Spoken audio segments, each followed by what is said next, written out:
Olá, queridos amigos. Mais uma vez estou aqui para esse nosso novo encontro no canal Fake Online. E certamente é enorme a minha gratidão em poder compartilhar esse momento de reflexões com base no Evangelho de Jesus. Mas antes de a gente começar, como de costume, no início de todos os trabalhos da Casa Fake, realizamos uma prece, a qual convido a todos, onde quer que estejam, a me acompanhar nessa singela oração. Queridos amigos espirituais, querida falange de amor que envolve a nossa amada Casa Fake, aqui mais uma vez, nos colocamos na condição de obreiros do Pai, para realizar o nosso trabalho, na edificação do bem em cada um de nós. Rogamos o amparo, a luz, a proteção, para que este momento siga seu curso em harmonia, em tranquilidade, que as palavras aqui ditas possam chegar aos corações de todos aqueles que optarem por nos ouvir, e assim como cada um de nós sentirem-se abençoados por Ti, Pai Criador, porque nisso creio é que inicie mais um encontro fraterno da nossa casa, dando graças a Deus. Muito bem, meus irmãos. Então, vamos começar aqui mais um dos nossos encontros com alegria. Eu também preciso lembrá-los que as nossas palestras presenciais, elas já retornaram, né? Assim como o tratamento espiritual oferecido por nossa casa. As palestras presenciais, elas estão sendo realizadas às terças-feiras, de 15 às 16h45, de 19h30 às 20h45, nas quintas-feiras, e nos sábados, de 9h30 às 10h45. Eu acho que eu dei uma enrolada nisso, né? Mas terças, quintas e sábados, nós temos palestras presenciais seguidas do passe, né? Para participar, a gente precisa realizar um agendamento no site Fake. O endereço, ele deve estar aparecendo em algum lugar aqui da telinha, né? Que é www.fake. Né? E aí vocês entram lá no site, tem todas as informações necessárias para começar a frequentar aqui a nossa casa, frequentar as palestras. Né? Quando chegar aqui na casa, vocês serão recebidos pelo atendimento fraterno e em seguida encaminhados para assistir a palestra e depois o passe.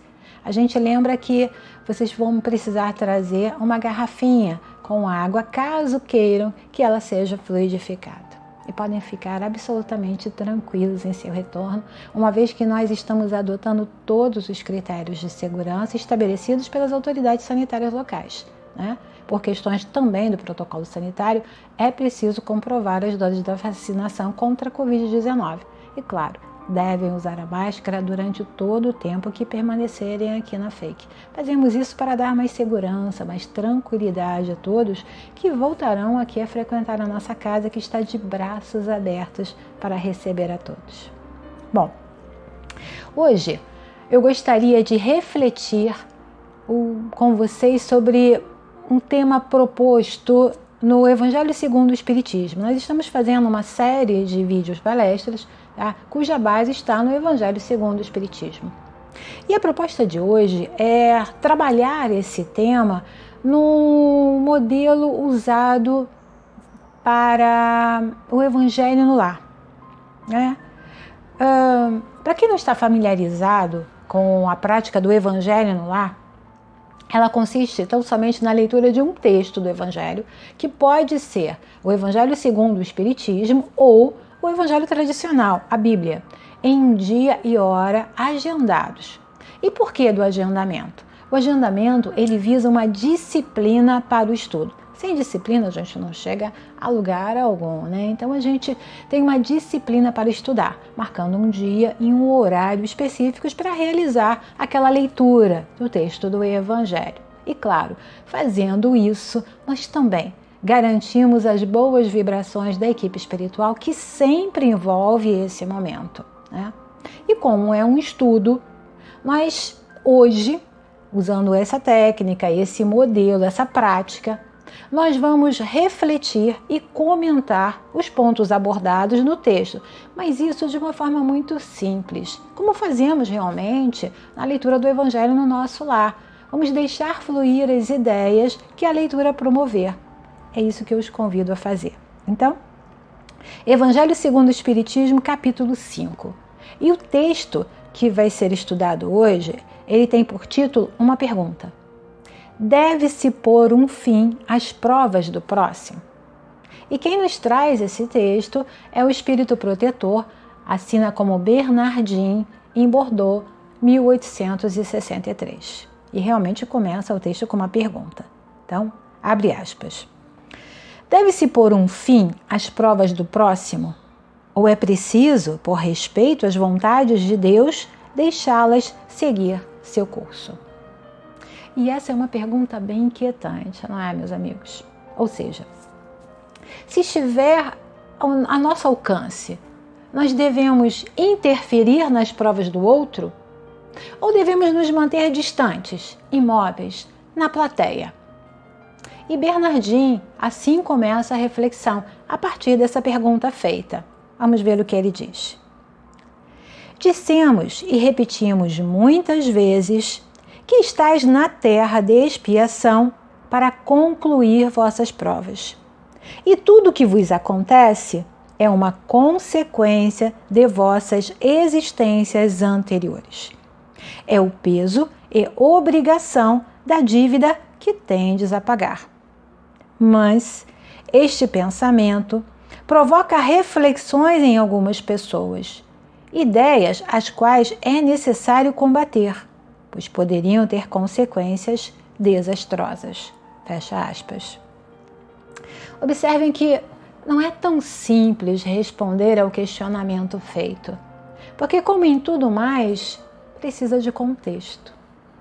Não devemos de forma isolada respondê-la, é o que o texto nos convida a fazer. Vamos pensar. O que a doutrina espírita nos diz sempre? Somos responsáveis por tudo que nos acontece, de uma forma ou de outra.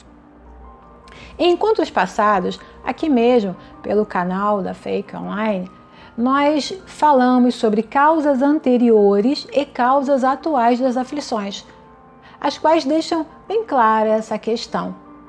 No entanto, sempre precisaremos nos lembrar que a misericórdia do Pai não se ausenta em circunstância alguma. E é nesse contexto que Bernardin nos convida à reflexão. Ele diz: alguns pensam que, a partir do momento em que se está na Terra para expiar, e aqui a palavra expiar ela está bem assim, no sentido de reparar, no sentido de redimir. Então, alguns pensam que a partir do momento em que se está na Terra para se redimir, para se reparar algo, é preciso que as provas sigam o seu curso. Existem mesmo os que até acreditam que não somente é preciso não fazer nada para atenuá-las, mas que, ao contrário, é preciso contribuir para torná-las mais proveitosas, agravando-as. É um grande erro, diz o Bernardin. Sim, eu penso que essa é a melhor justificativa que nós usamos para a imobilidade, para a omissão. Respaldar a nossa falta de ação em uma muda condenação. Não é? É quando olhamos para aquelas situações e pensamos assim, se a pessoa está passando por isso, é porque ela merece, não é? Se está sofrendo, ela merece, né? E espírita é danado para fazer isso, acreditem. Justificar todos os desacertos da vida como punição por atos passados, como resgate de atos passados. Minha dor, eu preciso passar por isso, eu preciso sofrer. Não é isso, como disse Bernardin. É um grande erro. É preciso viver cada história no seu contexto, da melhor forma possível. Eu vi um documentário há um tempinho atrás, um documentário, na verdade, que foi fruto de uma experiência feita por um grupo de graduandos em psicologia, se eu não me engano. Foi mais ou menos isso, né? Então, o que eles fizeram? Eles pegaram alguns atores, né? No primeiro momento, uma atriz muito bem vestida, ela ficou na calçada, numa rua de grande movimento, era uma escadaria, né? E aí ela ficou lá caída, encostada, prostrada naquela rua, enquanto as pessoas começaram a passar, ir e vir. E a experiência era cronometrar quanto tempo levaria para que alguém se aproximasse e oferecesse uma ajuda. E assim, levou realmente um tempinho. Várias pessoas passaram, né? E ignoraram. Até que alguém se aproximou, procurou ver o que estava acontecendo, né? Deu uma ajuda e aí eles explicaram mais ou menos o que estava acontecendo e que era uma simulação. Em seguida, essa mesma atriz, ela mudou de roupa para uma caracterização de pobreza material e foi para o mesmo lugar. E nesse caso, o tempo só triplicou, quadruplicou para receber uma atenção. Além de ter recebido muitas zombarias, né? Muitas pessoas perturbando lá aquele momento, fazendo suas críticas. E eles repetiram com outros atores de gêneros diferentes. E o resultado evidenciou a nossa omissão. Meus irmãos, evidenciou efetivamente a nossa omissão. Omissão. Por aqueles que estão nas calçadas. A nossa omissão por aqueles que às vezes estão só pedindo socorro. A pesquisa ela mostra que, por exemplo, aqueles que estão bem vestidos têm maiores chances de receber o socorro mais rápido, né? Já aqueles com aparência desleixada, lamentavelmente, acabam por formar o contingente dos invisíveis, né? Não os notamos. Não os percebemos. Eles passam a fazer parte do mobiliário urbano, sob as marquises, os viadutos, as esquinas da nossa cidade. Os invisíveis. O nosso irmão Bernardinho, né, ele segue-nos no seu texto. Sim, vossas provas devem seguir o curso que Deus lhes traçou. Mas conheceis esse curso? Sabeis até que ponto elas devem ir? Ou se vosso Pai misericordioso não disse ao sofrimento deste ou daquele de vossos irmãos, não irás mais além. Sabeis se a providência não vos escolheu, não como instrumento de suplício para agravar os sofrimentos do culpado, mas como o alívio de consolação, que deve cicatrizar as chagas que sua justiça tinha aberto. Eu digo a vocês, meus irmãos, isso faz todo sentido para mim. Jesus nos trouxe a proximidade com o Criador, com Deus, na figura do Pai. Ele que o chamava de Abba, de Paizinho. Um Pai de misericórdia, um Pai de amor.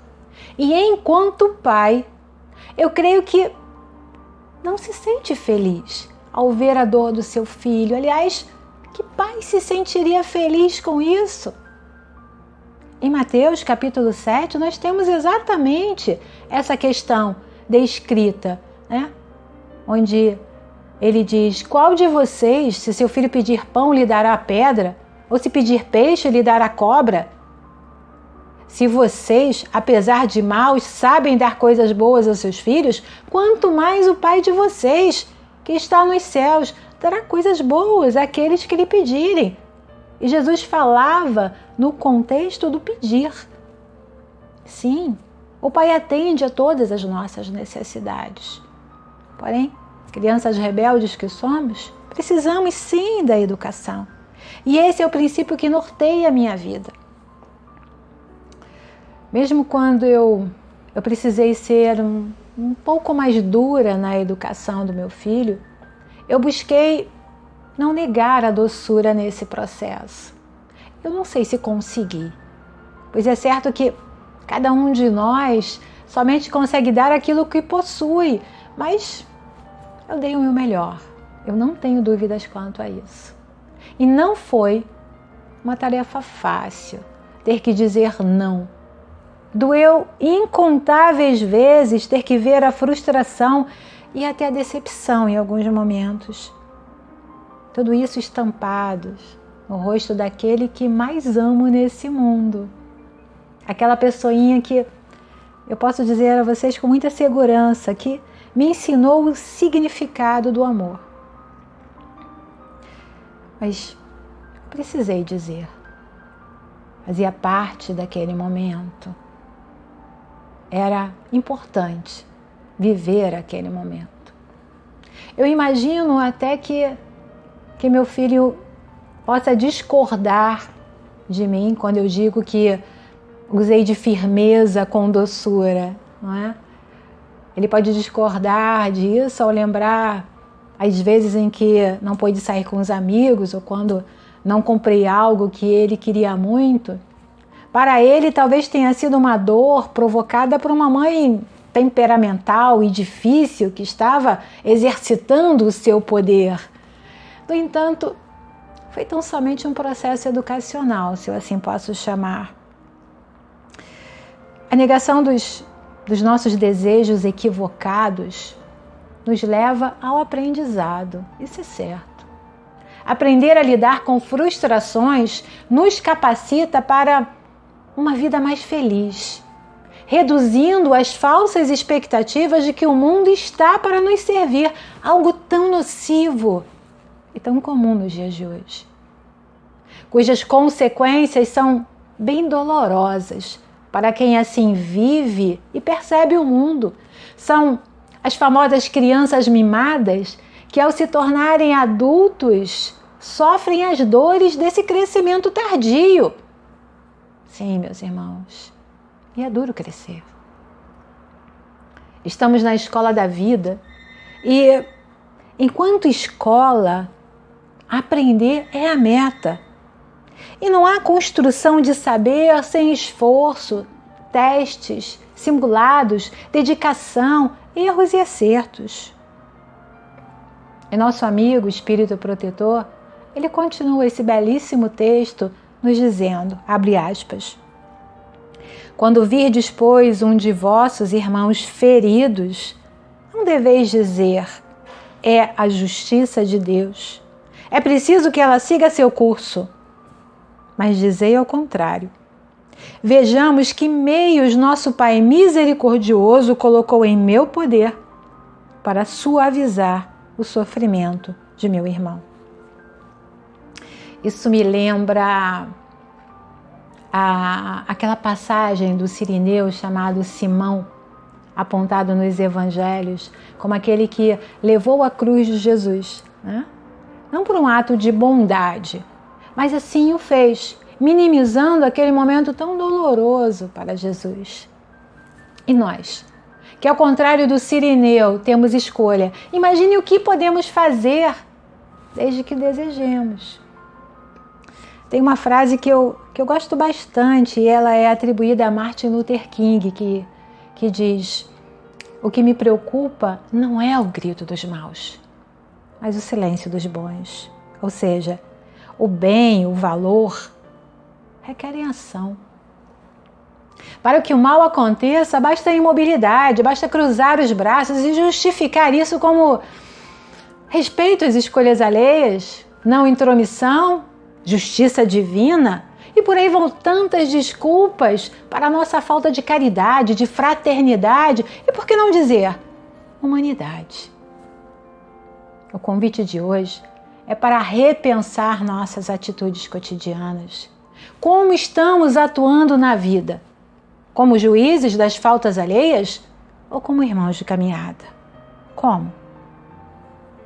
Claro que não está em nossas mãos mudar o mundo, mas cada um pode e deve ajudar uns aos outros em suas provas.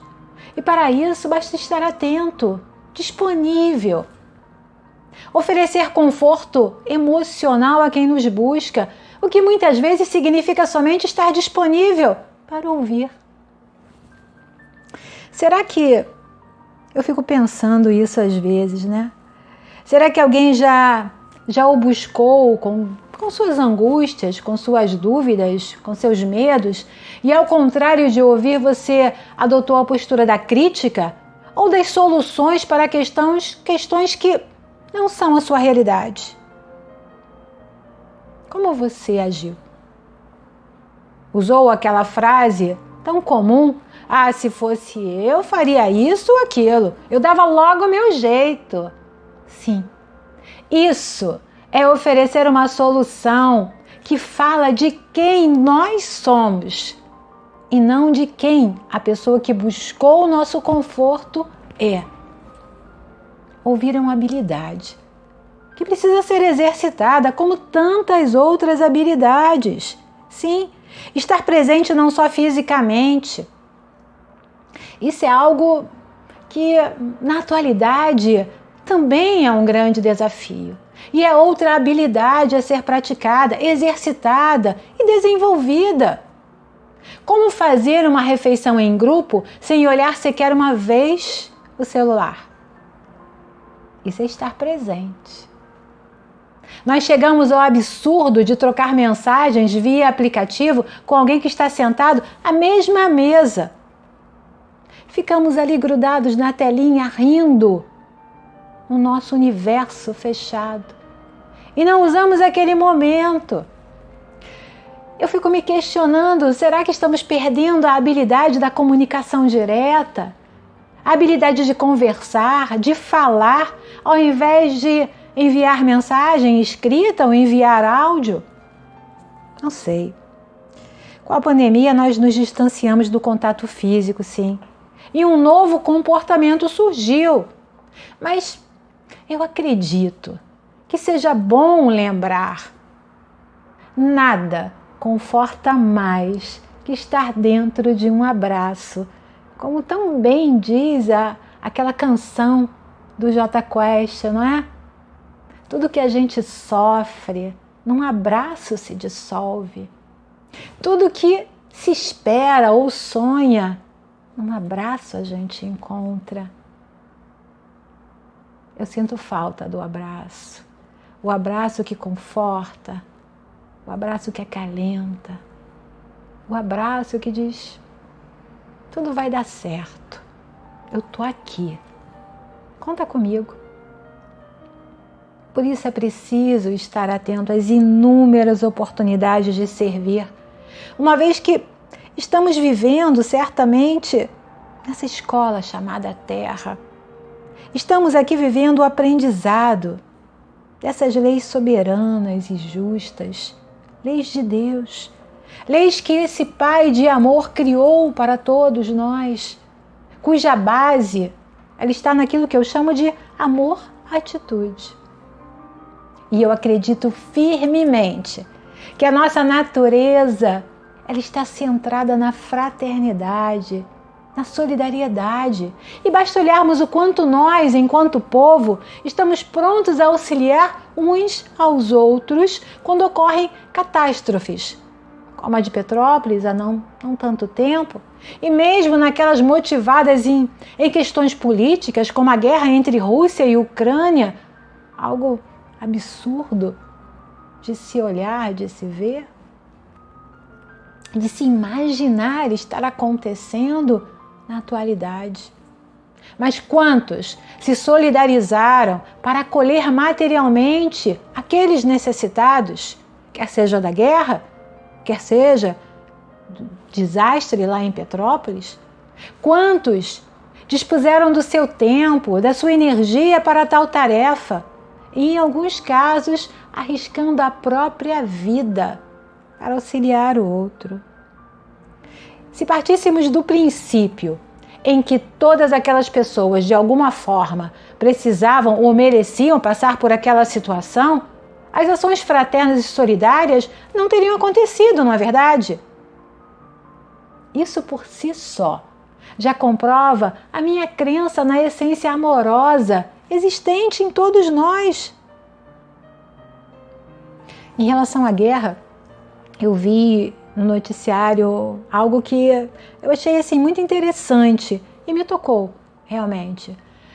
sobre o quanto a humanidade está caminhando nessa proposta de renovação do mundo, renovação de valores, um novo conceito, uma nova consciência social está realmente em evidência. Um mundo mais fraterno e com a supremacia do bem. Está chegando aí, está despontando aí para a gente. O jornalismo internacional, ele noticiando a guerra, ele deixava claro que o povo russo era tão vítima quanto os ucranianos do jogo político e que se viam como um povo irmão, que não estavam a favor de uma guerra, de uma ocupação, seja por que motivo.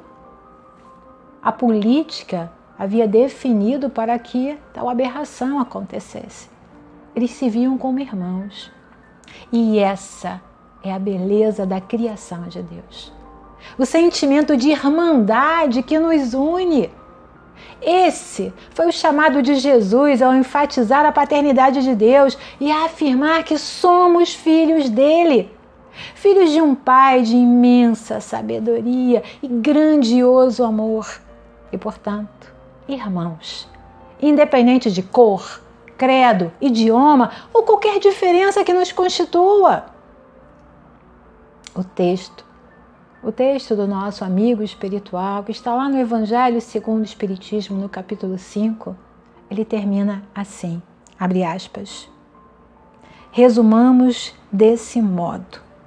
Estais todos na terra para expiar, mas todos, sem exceção, deveis empregar todos os vossos esforços para suavizar a expiação de vossos irmãos, segundo a lei de amor e de caridade. Bernardin, 1863.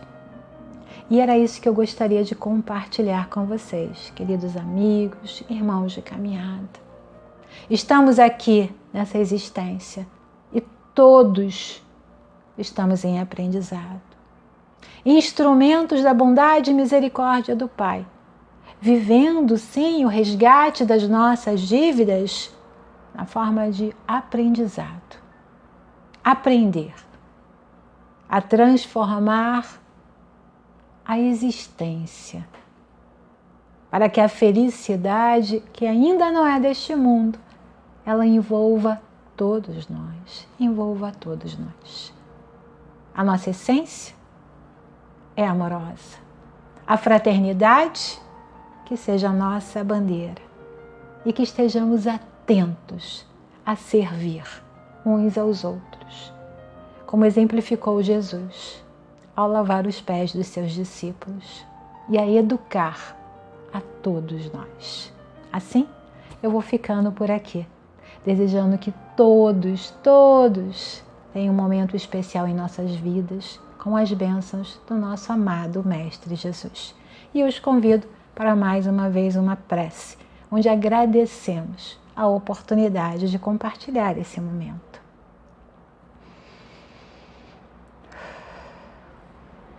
Queridos amigos espirituais, querida falange de amor que nos envolve, com muita alegria, com muita felicidade, chegamos ao final de mais um momento para compartilhar este belíssimo texto, esta inspiração que toca a nossa alma. Que as bênçãos desta hora se espalhem por todo o nosso planetinho e seu orbe, acolhendo as dores, as angústias, as dúvidas, os medos e renovando a esperança no coração de todos os filhos que são teus, Pai. Como um Pai que cuida, que guarda, que guia a todos nós. E é com essa certeza que agradeço uma vez mais a oportunidade de aqui estar, encerrando mais este momento. Graças a Deus.